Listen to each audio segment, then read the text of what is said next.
profética. Entonces, la interpretación de los textos de que el traductor griego, trabajó sobre un texto hebreo de Jeremías que era más breve, es decir, una etapa anterior en el crecimiento del texto bíblico.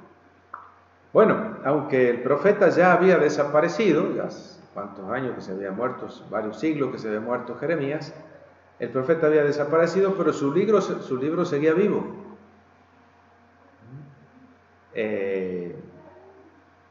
Sostenido por la comunidad de sus discípulos,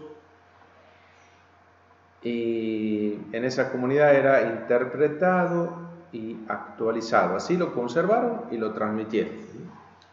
Fíjense que en esto, de alguna manera, la puesta por escrito del texto presagia la muerte del autor, no solo en el sentido en que los semiólogos, Roland Barthes habla de eso, ¿no es cierto?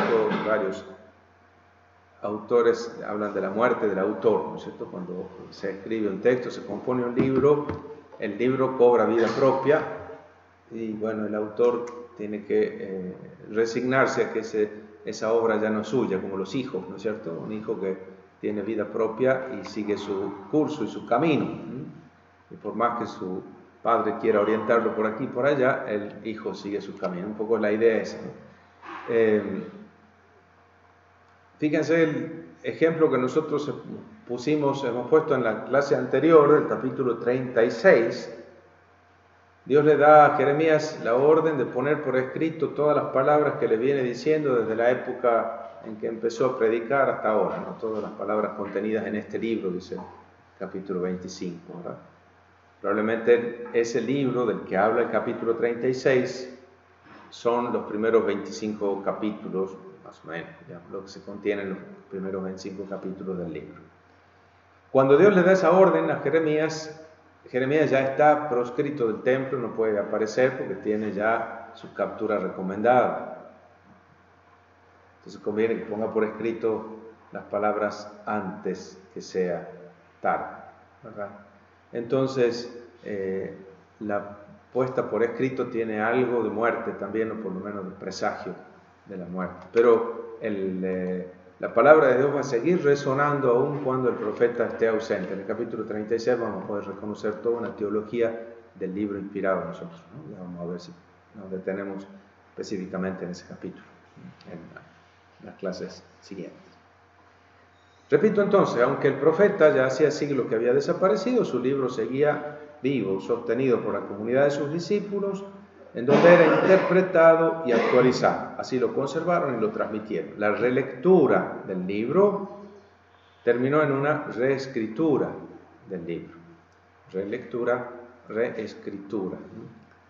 De manera que en el texto actual se reconocen elementos que se remontan al ministerio original del profeta Jeremías, hijo de Hilquías, nacido en Anatot, entre el 627 y el 586.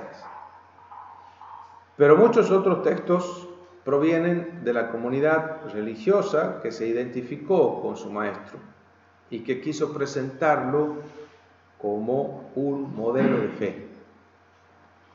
El Jeremías que nosotros encontramos en el libro de Jeremías no solo refleja la persona histórica del Jeremías, hijo de Hilquías, nacido en Anatot, de la tribu de Benjamín, refleja también la idea de profeta que tenían los discípulos. Es decir, se presenta el personaje Jeremías del libro, se presenta como modelo.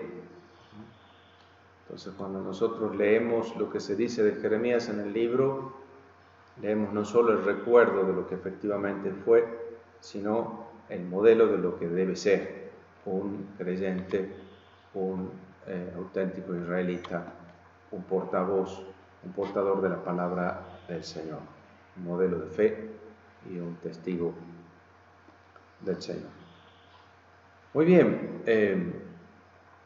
Decíamos entonces que los tres elementos vamos a tener en cuenta: la persona del profeta, el libro y la comunidad creyente que terminó dando ese mensaje, ¿verdad? Nosotros podemos empezar entonces asomándonos a la época, ¿vale? Aunque sea mínimamente, vamos a decir algo acerca del tiempo de Jeremías y su contexto histórico, su contexto político, su contexto religioso, porque la palabra de Dios llegó precisamente durante ese periodo oscuro de la historia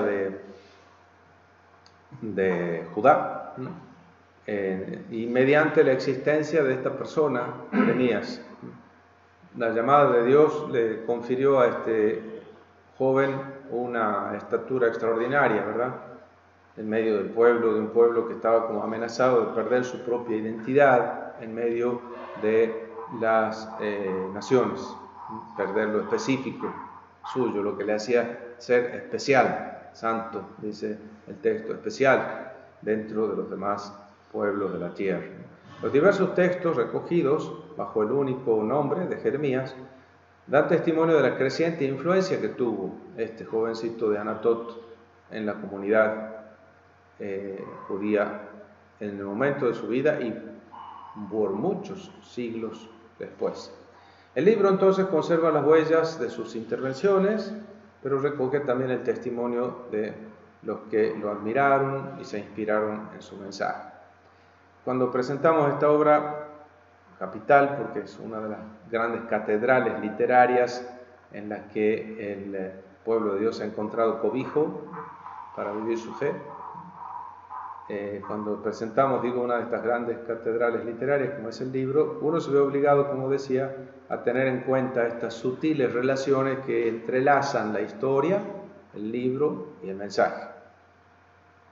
La vida de Jeremías se hace inteligible en función de los acontecimientos históricos que le tocó protagonizar. Pero reconstruir la historia de Jeremías supone tomar conciencia de la envergadura de los problemas literarios que tiene el libro de Jeremías. Entonces, las soluciones que uno adopta en un campo repercuten sobre el otro campo, lo histórico, lo literario y lo teológico del mensaje.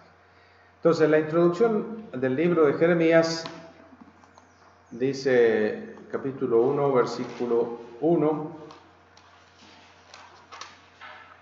palabras de Jeremías, hijo de Hilcías, de los sacerdotes residentes en Anatot, en el territorio de Benjamín. Así empieza, ¿verdad? Palabras de Jeremías.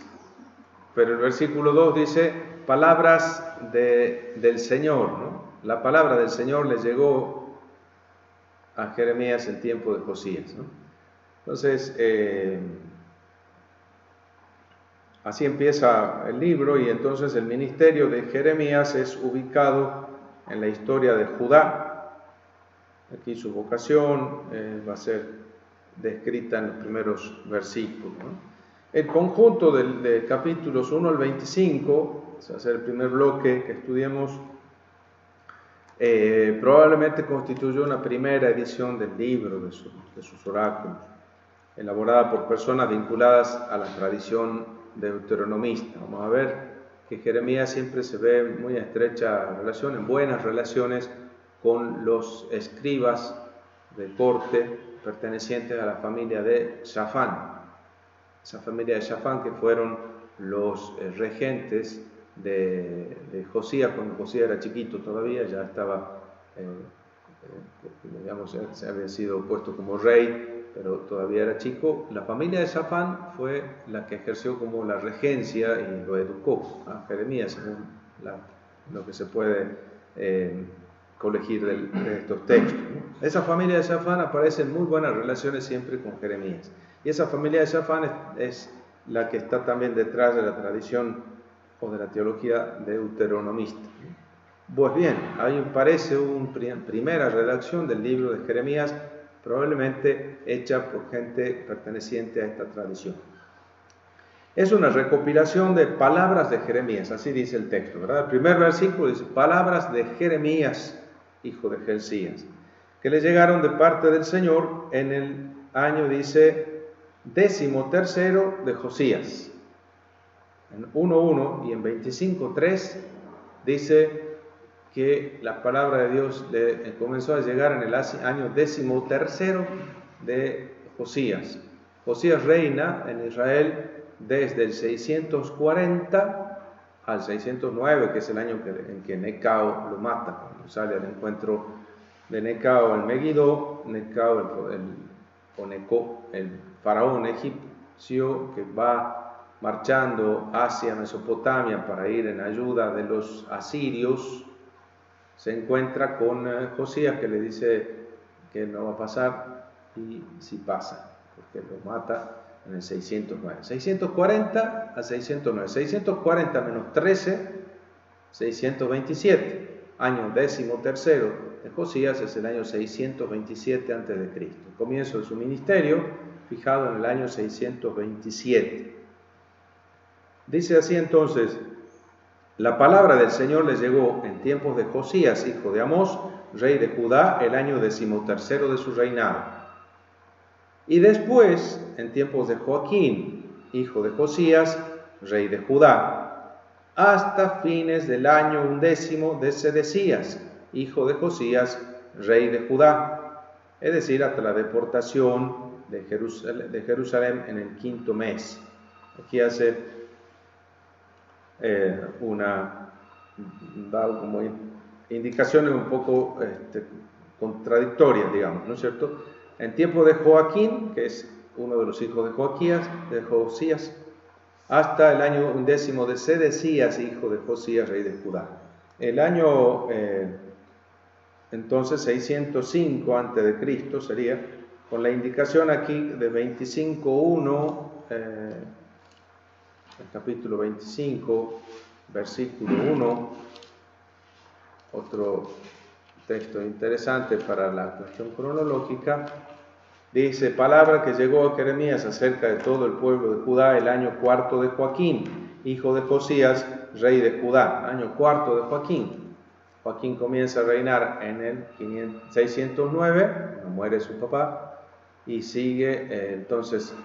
Este sería el año 605, cuarto año de su reinado.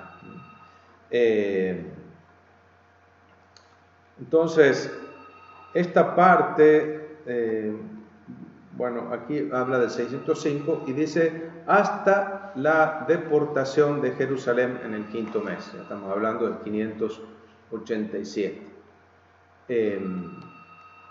Entonces, la introducción del libro de Jeremías sitúa sus grandes intervenciones entre estos años, 40 años, 627 a 587.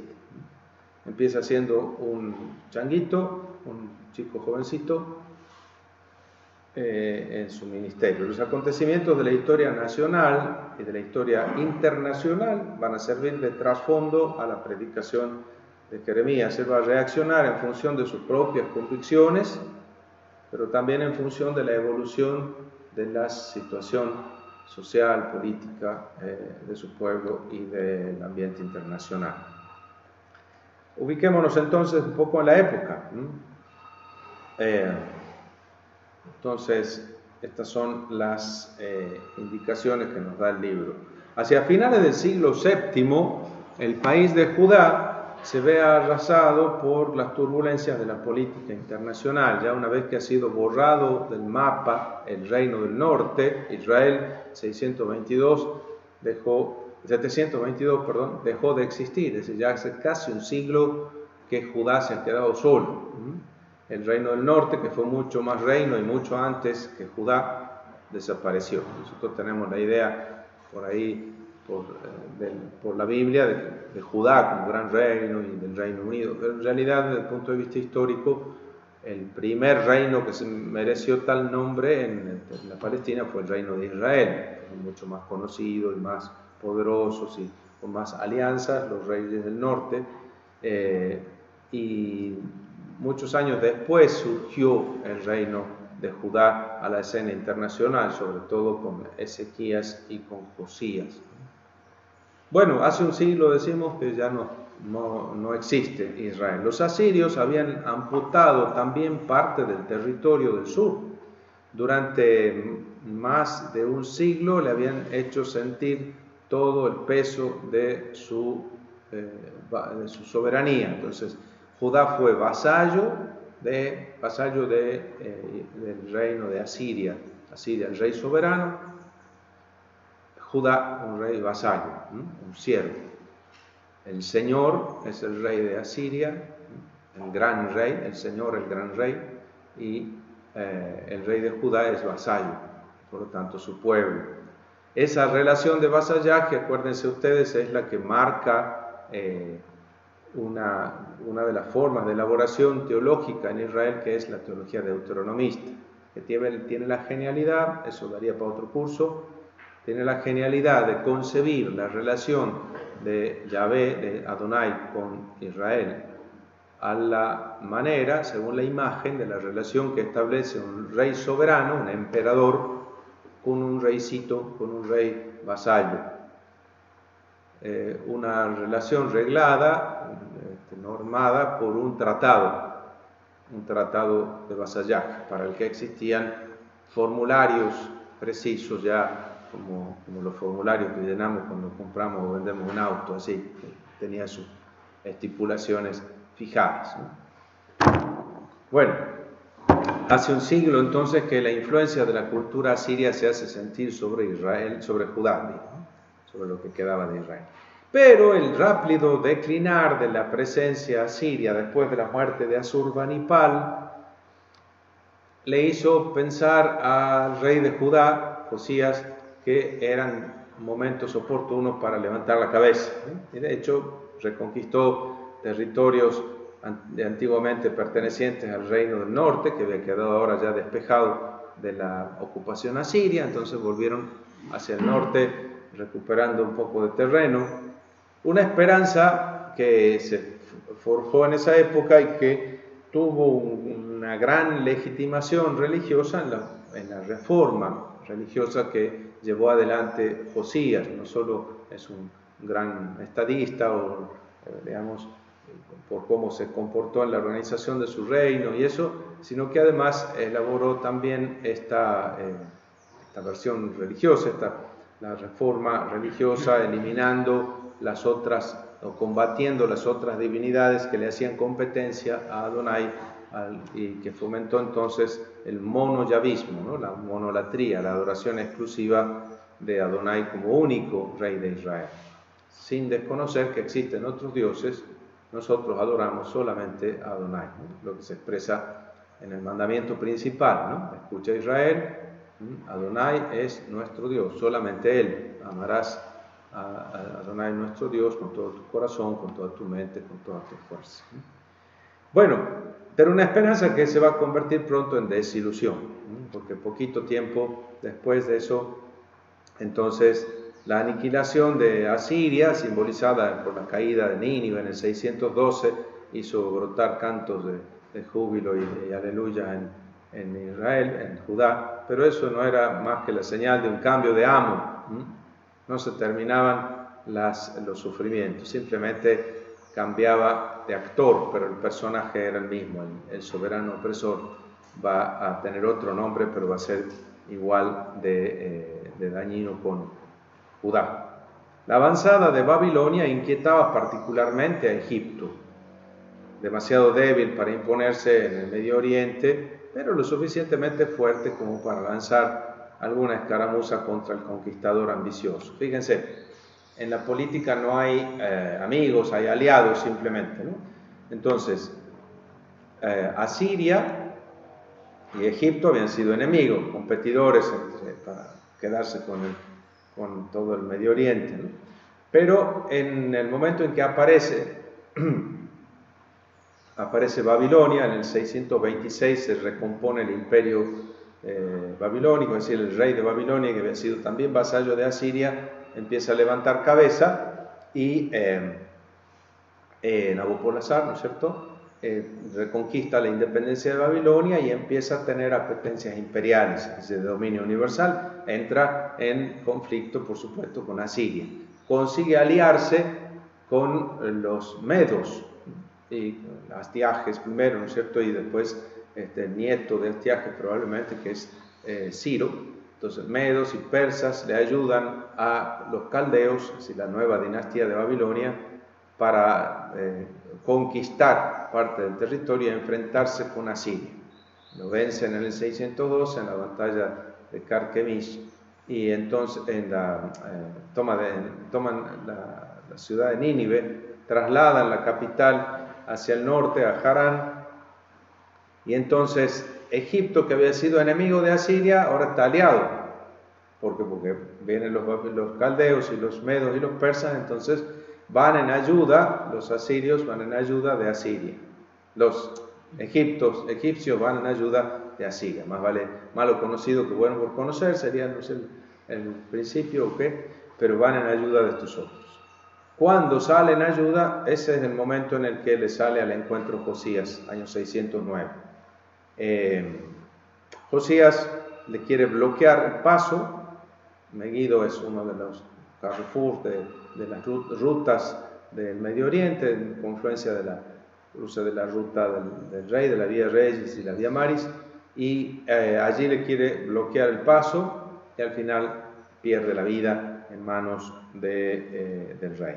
Encuentra su muerte en Megiddo, 609 a.C. 4 años más tarde se produce una gran batalla, pero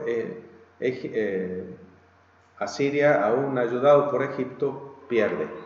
La batalla de Carquemish, año 605, señala el fin del imperio asirio, definitivamente, y le asegura a Babilonia la supremacía y su conquista del oriente, hasta que llegue otro, hasta el 539, que será en la fecha en que es tomada Babilonia por manos del general Gobrias, el general de Ciro. Obligado a entrar en razón, Egipto no ha renunciado, sin embargo, a todas sus pretensiones. Está listo para aprovechar cualquier oportunidad propicia para afirmar su influencia, y va a encontrar en Judá el apoyo de un partido que ya no considera vigentes quizás las advertencias que le había hecho Isaías. ¿Se acuerdan que le había dicho en Isaías 30, Isaías 31, no vayan a buscar en Egipto, eso es como una caña quebrada, cuando uno se apoya le traspasa la mano, ¿no? Bueno, ya quizás no llevaron el apunte de esos consejos, y había un partidito por ahí que estaba en el gobierno que tenía sueños de independencia nacionalista y que se dejaba seducir por los ofrecimientos de Egipto, ¿no? El apoyo de Egipto. La fractura política que se vive en el país se hace evidente a la hora de la sucesión de Josías, va a marcar los últimos 20 años del reino. Forzado a afirmar con claridad sus propias opciones, el profeta Jeremías va a conocer suertes oscilantes, diferentes, según que el partido reinante sea pro-yavista o sea nacionalista, etc., ¿no? Entonces, quizás podemos hacer un esquemita de la sucesión de Josías para que nos orientemos, si les parece. No sé si,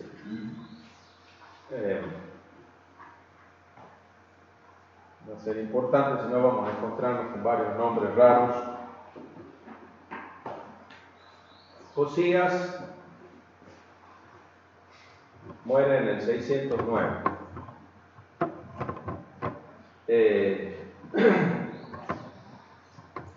Tiene varios hijos.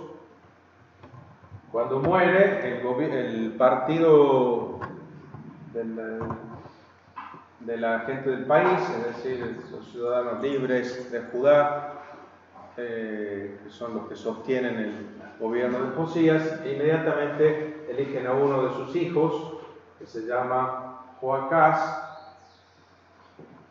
para ponerlo en el gobierno, en el 609, ¿verdad?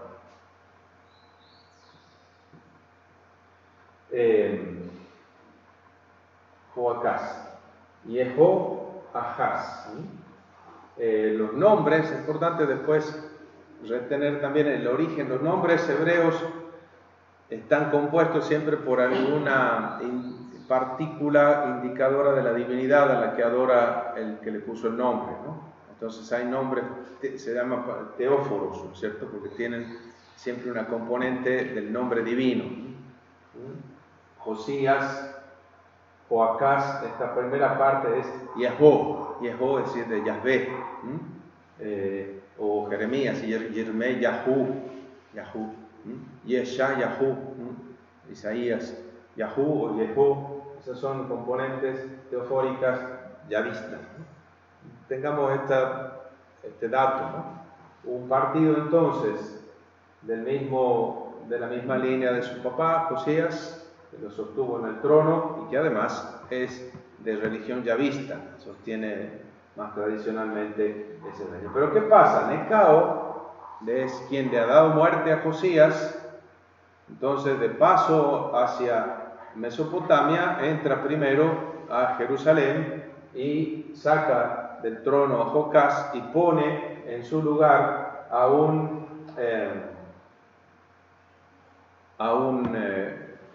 otro de los hijos de Josías, pero que sea más de la línea de proegipcia, de una línea más nacionalista proegipcia, y es un tal Eliakim. Eliakim, Eli es otro nombre teóforo, Eli, mi Dios, y Akim para justicia, ¿no? Eliakim. Y le cambia el nombre por Jehoiakim. Joaquín, normalmente lo ponemos Joaquín. Es del 609 hasta el 597. Joaquín le llamamos a este, ¿no es cierto? Joaquín. ¿Qué pasa? En el 605 hemos visto, ya pierde la batalla de Carquemis, Asiria, pierde su dominio, se impone el dominio de Babilonia sobre el oriente. Y poco a poco entonces va haciendo sentir su influjo hacia el occidente, así va avanzando hacia Palestina y hacia Judá. Entonces va a obligarles a renovar sus pactos de vasallaje, pero ya no con el soberano asirio, sino con el soberano caldeo. Entonces, Joaquín, sin embargo, aprovechando las circunstancias, quiere declararse libre, siempre arengado por los egipcios, ¿no es cierto? Y con el supuesto apoyo más teórico que real de Egipto, declara su independencia, se declara en rebeldía contra Babilonia. No pago más los tributos y me declaro en rebeldía. Entonces dice, dice el soberano caldeo, le manda las tropas para hacerlo entrar en razón, ¿no es cierto? Si llegaban a encontrarlo, evidentemente lo iban a justiciar por alta traición, pero se muere a tiempo el pobre, ¿no es cierto? Se muere antes, en el 597, y entonces cuando llegan a Judá los ejércitos caldeos, ya encuentran a su lugar a su hijo, que es Jehoiakim,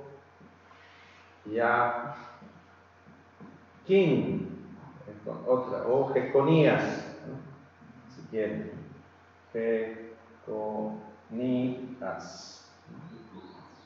Jeconías, y Jehoiakim, el distinto de este es el hijo. Pero reina unos pocos meses, solo el 597 nada más. Cuando llegan, no lo matan porque este no tenía firmado ningún tratado de alianza, de vasallaje con Babilonia. Simplemente había sido el sucesor de su papá, pero no había tenido tiempo ni de firmar pacto ni de rebelarse contra nadie. Entonces, lo que hacen los caldeos es llevarlo cautivo a Babilonia, a él, a sus mujeres, a sus hijos y sobre todo a su madre. La madre del rey es una figura importantísima en todos los reinos del Medio Oriente antiguo. Se le llama la Gran Señora. La Gran Señora no es la reina, la señora del rey. La Gebirá, la Gran Señora, es la mamá del rey, tiene un peso específico bien importante. Empezando porque es la que garantiza que el chico es legítimo heredero. No había ADN, ¿saben? Entonces, pero tiene un peso enorme la Gevirá en el Medio Oriente. Bueno, no solo en el Medio Oriente, en los reinos europeos también ha sido parecido, ¿no es cierto? Si uno estudia un poco las monarquías europeas. Bueno, llevan entonces también a los generales, a los artesanos, a las personal cualificado, se los llevan cautivo a Babilonia.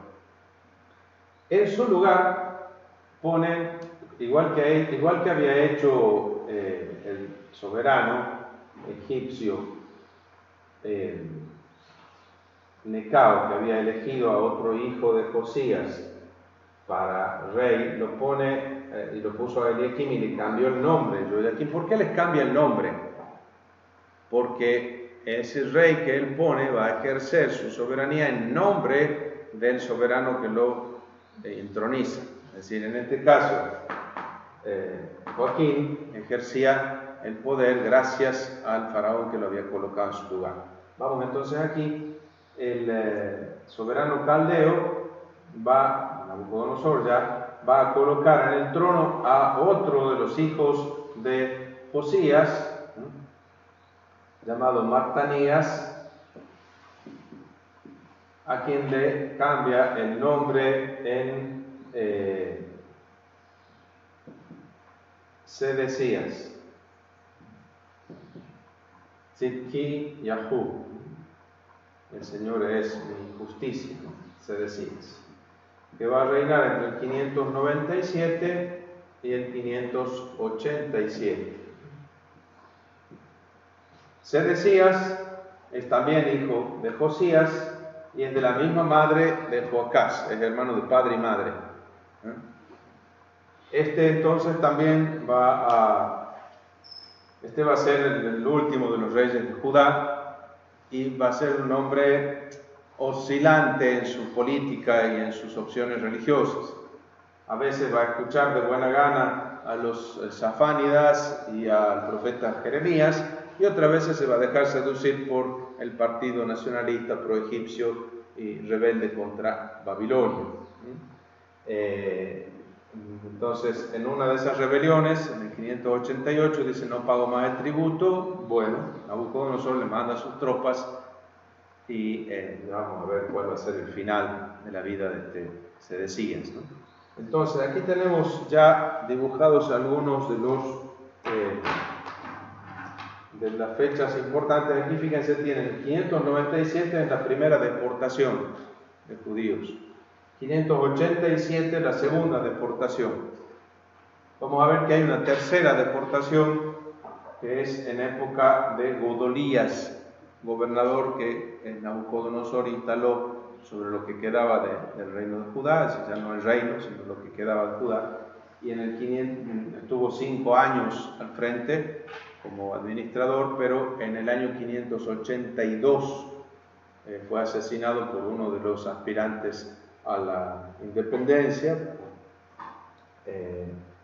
Ismael, que termina provocando represalias de parte de los caldeos que provocan una tercera deportación en el 582. Retengamos esos tres fechas, ¿no? 597, 587, 582. Bueno, espero no cansarlos con la historia, pero es el marco de referencia, si no nos vamos a pegar unas perdidas de aquella, ¿no es cierto? Si no tenemos por lo menos idea de cuál es el marco en el que se manejan estos personajes.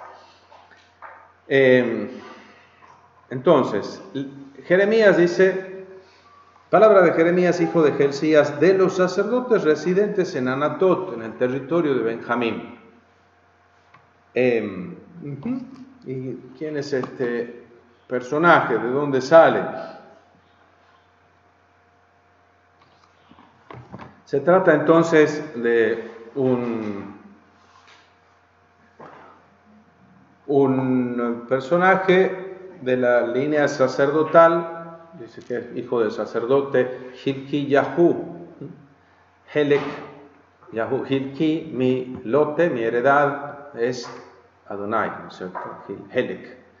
Hilki Yahu. Jeremías lleva un nombre yavista, Yirmeyahu, abreviado en Yirmeyah, Jeremías.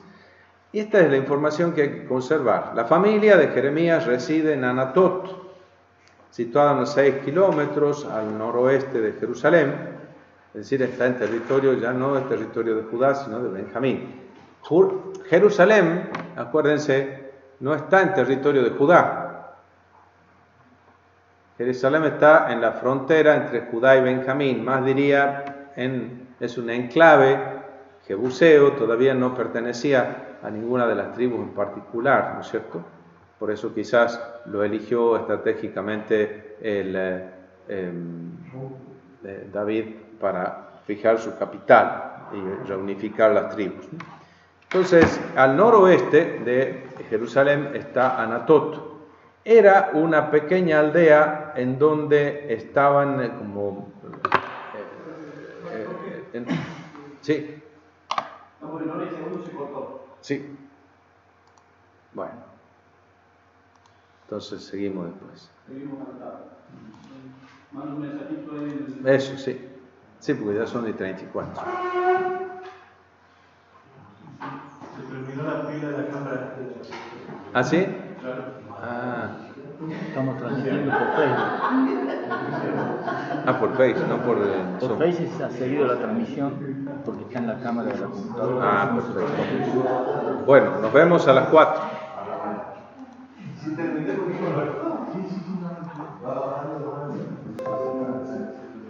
Terminó prudentemente. Porque quise. ¿Eh? Porque quise.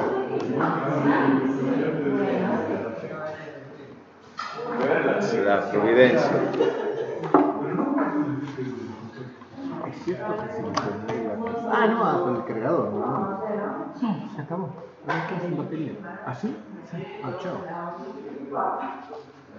Ah, no, pero bueno. Lo que pasa es que cuando conecto el cargador deja de funcionar como cámara. Y me pasa únicamente el manejo de archivos para que haga transmisión de fotos, como si hubiera puesto un USB. Entonces no puedo transmitir mientras tengo puesto el cargador. Hay cámaras más modernas. Esta funciona así. Es que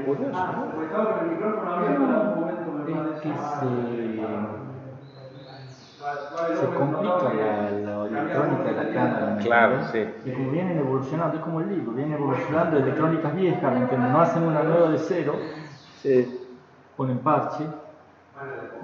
una consulta que me costó procesar porque Sí. el número absoluto más grande a más chico es porque estamos hablando antes de Cristo. Claro, ¿cierto? sí, Se sí. está acercando al cero. Exacto. Sí. Me costaba, pero no Sí, estoy a mí, acostumbrado a escuchar a mí eso. también me costó un montón eso. Y digo, pero ¿por qué habla primero el número grande y después el número Sí, chico? sí, Hasta sí. que- Claro, ahora entiendo que estás del salte del cero. Uno de formación matemática. Es como tener menos 609 a menos 597. Claro, por eso decía yo 640 menos 13, 627. Correcto. Sí, efectivamente. A mí me costó un montón hacerme, ahora ya estoy. Claro, sí, Pero- porque ya tiene cero como Sí, ya, pero antes me costaba un A mí montón. me eso. costó el siglo II, siglo III, siglo II. Yo pensaba que era después de Cristo. Claro, siglo III, siglo siglo II, III. siglo III. Claro, por eso 3-2. Ahí tuve que volver para atrás, sacar 400 años. ¿Qué vamos a hacer, Edmundo? ¿La cámara buena la querés en el Zoom o la querés en el Facebook? La mayoría de la gente está en el sur, en realidad. ¿Ah, sí? ¿Cuántos se han conectado? Bueno, ¿cuántas conexiones hay? No personas, sino conexiones. 61 de Zoom, de Facebook, y había 12 en el Zoom, pero en el Zoom había cámaras que eran comunidades enteras. Fueron 3 comunidades. Edmundo, hago la transmisión de Facebook igual a la de Zoom y pongo a grabar directamente con el Zoom, ¿te parece? Sí, si no se corta. Ya voy a probar ahora cómo hacer. Si no se corta, te digo, para después poder subir el YouTube del padre, el canal, con mejor calidad, porque el año pasado era que se cortaba, Ah, sí. Uy, además tenemos que editarla, a veces ponerle un título a cada una. Pero bueno, yo por el apuro las he puesto directamente, me parecía que podían No, servirle. las han aprovechado, un montón de gente Sí. las ha usado. Sí, sí. Pero después ya me he hecho un poquito más ducho con el asunto. Por ejemplo, esta última de la de la semana bíblica, fue un desastre, a pesar del esfuerzo de los chicos. Pero después hicimos un esfuerzo, uno de los changos, agarramos la presentación en PowerPoint que me iba guiando y tomó la grabación y la combinó. Ah, qué buen trabajo. Fue haciendo, pero el sonido está fierito porque es sonido ambiental, no falló el micrófono que vamos a usar. Pero bueno, Yo después después de un filtro, pero uno de ellos ya no, eso tiene que ser un programa especial, un filtro de sonido, hay que sacarle el sonido. Sí. Muy bien, gente. A mí el padre Edmundo me ha hecho que estudie OBS, que estudie Camtasia, que el Camtasia es muy lindo para editar. ¿Ah, sí? Para hacer las ediciones y agregar los títulos y demás que querés hacerlo, Ajá. es muy lindo. Y ahora Windows tiene un editor de video ya. En el OBS también podés agregar y poner las cosas. Mira, por ejemplo, yo te puse el título ahora, ¿ves? Este es un texto y esta es la foto del monasterio. Ajá. Que no se la ve, pero es la foto del monasterio. ¿Ven? Y yo pensaba cambiar la foto en cada, para que se identifique por la foto también. Ahí no le cambié clase 1 tampoco. Miércoles que ando bien.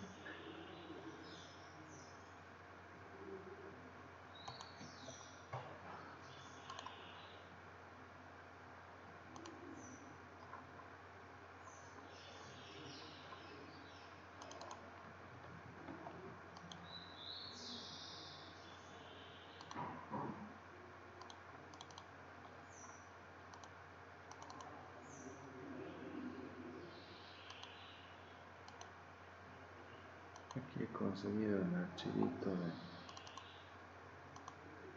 de mi coso. ¿Querés compartir cosas? Sí, le he puesto ahí. Porque te puedo pasar el. Y lo que pasa es que no conviene porque se van a perder, la gente de aquí se va a perder. Tendría que tener un proyector.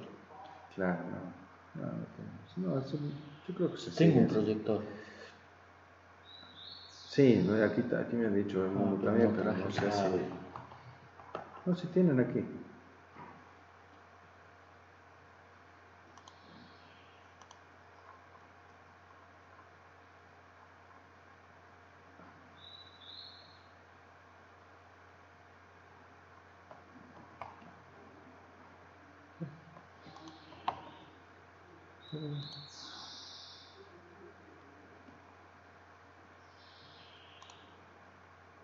¿Cómo acabo de hacer eso?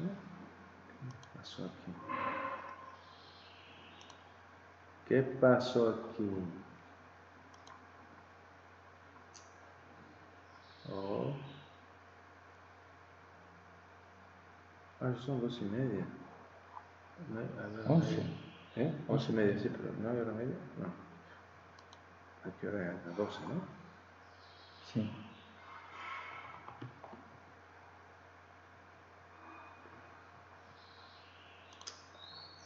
Ve.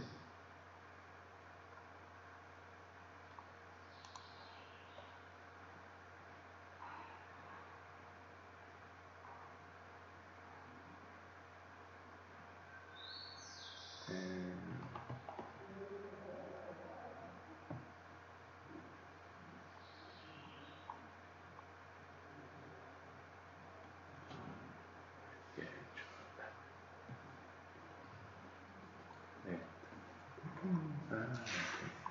Dice Jeremías. Claro, así no vale. Así no se vale, como dicen. Ahora sí. Bien ahí. Perfecto. Muy bien. Muy bien. Bueno, he conseguido que me manden mi librito.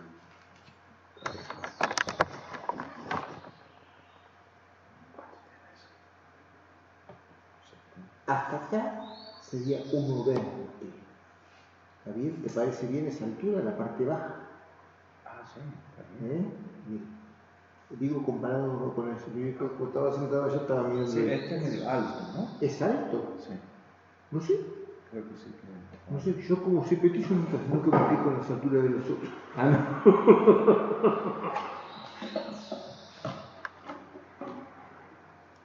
Ella está para leer de pie, digámoslo así. Sí. ¿Es alto? No sé, 5 centímetros menos. Quizás. 5 menos, muy bien, ningún Bueno. problema. Ya está. No sé, eso yo no digo nada. 1,20, 1,15. Listo. ¿Por qué te digo? Pero está bien. No, por esto. Supongamos que tus razones no sean las mías, sino que considero algo y las dos con respecto a las Bueno, mías, pero- la tuya quedó fuera. Pero a ver, Y bueno, me gusta que me vean razonable. Una vez los miopes, tenemos los miopes, Sí, tenemos sí. la venganza del miope. Así que vemos bien de cerca. Pero necesitamos de lejos, no. Entonces, en vez de los filtros que tienen los visuales. Bueno, retomamos entonces. Había una pregunta que me quedaba pendiente. Mira, sí, lees con esto y Sí. arriba así. Nosotros deberíamos hacer eso al revés. Un hueco para abajo. Ah, sí. Ah, bueno. Que viene al revés de lo que viene normalmente para gente mayor de 40. Pero entonces, esto como son escritas, pero fueron orales, primero fueron traducciones que se hacían en el lejos y que por abajo leen, pero si está demasiado arriba, ya no, en cambio ahí abajo, ahí está justito. O si no, una cosa, ¿no? Una tarima. Es ahorro son eso. Como quien se acerca al piano en vez de acercar al taburete, se acerca al piano.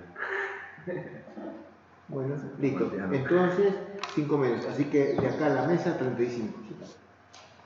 Muy bien ahí. Listo. Anotamos, porque si no.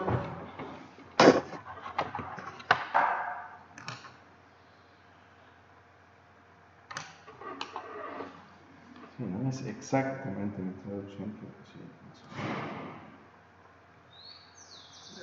Gracias a este que me ha mandado. 35.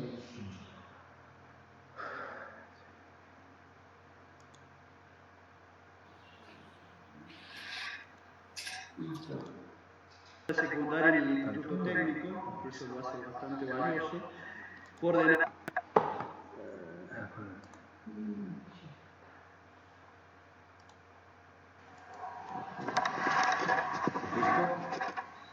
Buenísimo.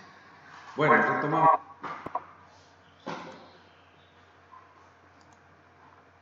Escritas, pero fueron orales, primero fueron traducciones